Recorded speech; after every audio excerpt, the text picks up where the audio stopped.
नमस्कार, आप देख रहे हैं मुसर्रत टाइम्स लाइव। एक नजर इस विशेष रिपोर्ट पर। कोरोना ने फीका किया ईद मिलादुन्नबी का जश्न। प्रधानमंत्री सहित कई राजनेताओं व समाज सेवियों ने देशवासियों को शुभकामनाएं दी। पैगंबर मोहम्मद साहब के जन्म दिवस के दिन ईद मिलाद-उन-नबी मनाया जाता है। इस मौके पर लोगों को अल्लाह के आखिरी पैगंबर की जीवनी के बारे में बताया जाता है। इस्लामी कैलेंडर के तीसरे महीने रबी अव्वल में धूमधाम से जश्न की शुरुआत होती है। पैगंबर साहब के जन्म दिवस पर भारत और एशिया महाद्वीप के कई इलाकों में खास इंतजाम किया जाता है। मुसलमान जलसा जुलूस का आयोजन करते हैं और घरों को सजाते हैं। कुरान की तिलावत और इबादत भी की जाती है। गरीबों को दान पुण्य भी दिए जाते हैं। इस मौके पर देश की कई राजनीतिक हस्तियों जैसे प्रधानमंत्री नरेंद्र मोदी, राहुल गांधी, राजनाथ सिंह, अरविंद केजरीवाल आदि सहित कई समाज सेवियों ने देशवासियों को शुभकामनाएं दी हैं। ईद मिलाद-उन-नबी के मौके पर प्रधानमंत्री नरेंद्र मोदी ने देशवासियों को मुबारकबाद देते हुए ट्वीट करके लिखा है, मिलाद-उन-नबी की शुभकामनाएं। आशा है कि इस दिन सभी करुणा और भाईचारा कायम रखें, सभी लोग स्वस्थ और खुश रहें। ईद मुबारक। वहीं इससे पहले राहुल गांधी ने ट्वीट कर लिखा, ईद मिलाद-उन-नबी के मौके पर दयालुता और भाईचारे की भावना सभी का मार्गदर्शन कर सकती है। बहुत मुबारकबाद। रक्षा मंत्री राजनाथ सिंह ने लिखा है, मिलाद-उन-नबी की मुबारकबाद।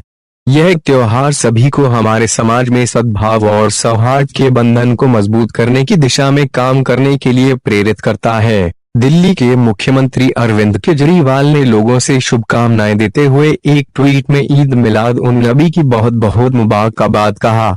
आपको बता दें, आज के दिन जम्मू कश्मीर में हजरत बल दरगाह पर सुबह की नमाज के बाद पैगंबर मोहम्मद साहब के अवशेषों को दिखाया जाता है।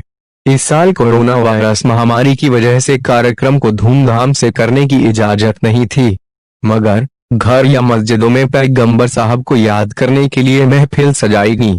कहा जाता है कि सबसे पहले मिस्र में पैगंबर मोहम्मद का जन्मदिन आधिकारिक तौर पर मनाया गया। उसके बाद तुर्क मेवलिद कंदील ने 1588 में जन्म दिवस पर सरकारी छुट्टी की घोषणा की।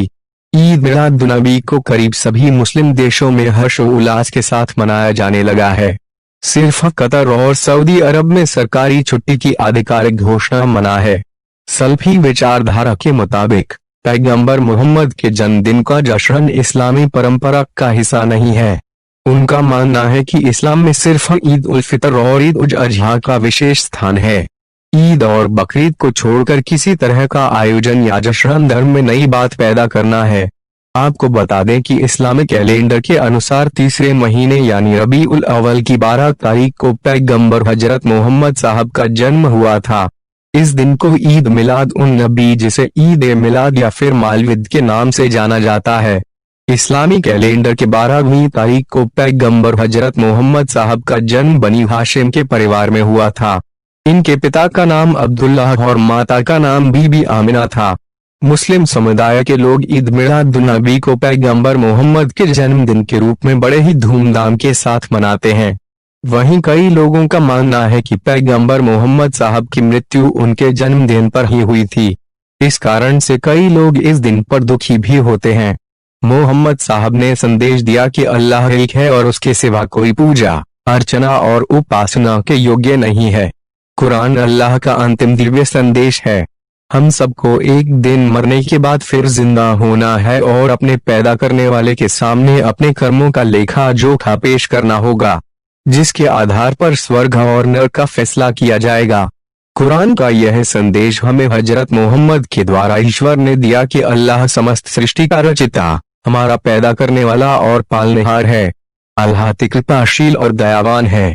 मोहम्मद साहब सारी सृष्टि के लिए और समस्त मानवता के लिए कृपाशील है।